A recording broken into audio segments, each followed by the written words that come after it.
Can you really resist hatred in your life? Let's explore together how letting go of hatred can free your mind and make space for joy, love, and growth. And let's discover why resisting hatred is essential for living a fuller, happier life. Hatred is a tricky thing. It sneaks in quietly, sometimes disguised as righteous anger or self-defense.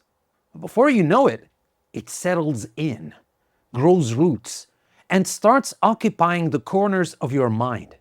It's persistent, consuming, and relentless, like a cancer that spreads and takes over everything else, leaving no space for joy, love, or even basic contentment. So the real question isn't whether hatred can be resisted, but whether we can afford not to resist it. Think about it. When you let hatred take hold, what happens? Your thoughts become darker, your outlook narrower, and your actions more reactive. Hatred has this uncanny ability to distort the way we see the world. It makes every interaction feel like a battle, every difference a threat, and every wound a justification to lash out. The longer it stays, the harder it becomes to remember what life felt like without it. But why is it so hard to resist? Why do we cling to hatred even when it hurts us? It's because hatred often feels like power. It gives us a sense of control when we've been wronged. It feeds off our desire for justice or revenge and tells us that holding on to it will make things right. But here's the truth. Hatred doesn't fix anything. It doesn't heal wounds, mend relationships, or bring peace. All it does is make sure the pain stays alive, feeding on our energy and leaving us drained and bitter. Now, here's where it gets personal. Each of us has felt hatred at some point. It might be directed at someone who hurt us, a group whose beliefs we can't understand, or even at ourselves. And if we're honest, we know how heavy it feels. Hatred isn't just a burden, it's a thief.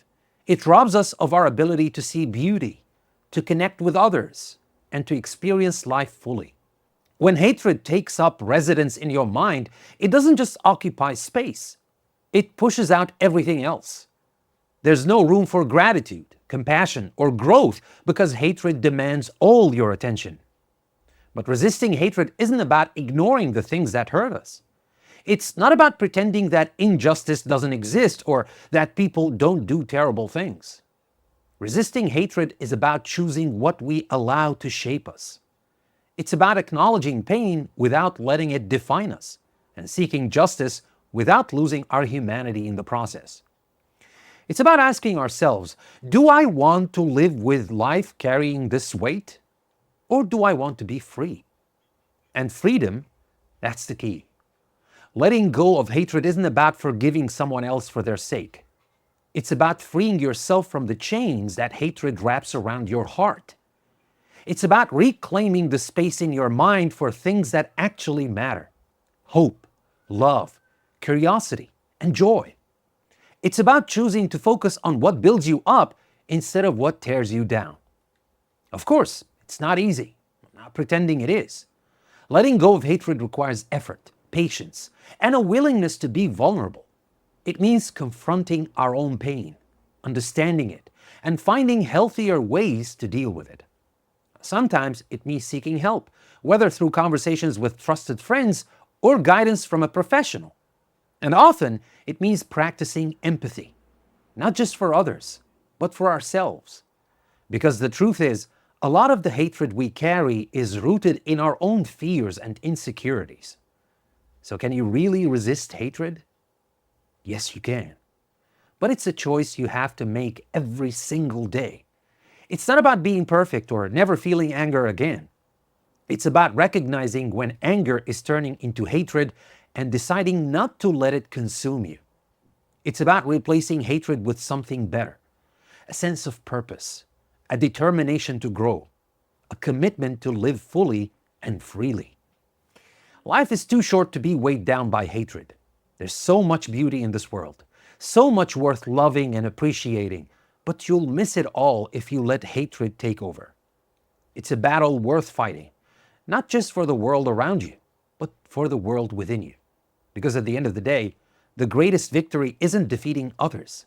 It's defeating the things that hold us back from being our best selves. So I ask you, what will you choose to hold on to today? And more importantly, what will you choose to let go of? And that was the editorial I wrote for English Plus Magazine for this week, my friend. And with these questions, I hope that you share your answers in the comment section with me and let's talk about it. Talking about it helps sometimes. But of course, you don't have to talk to me about it. You can talk to a trusted friend, a person who really cares about you. Now, of course, I care about you all, but I'm still a stranger to you. But anyway, just talk about it. At least talk to yourself about it. Think about it. And if you would like to share, of course, the comment section is all yours. With that being said, thank you very much for watching this video. This is another video from English Plus Podcast. Remember, never stop learning and never let hatred take over your life. I'll see you next time.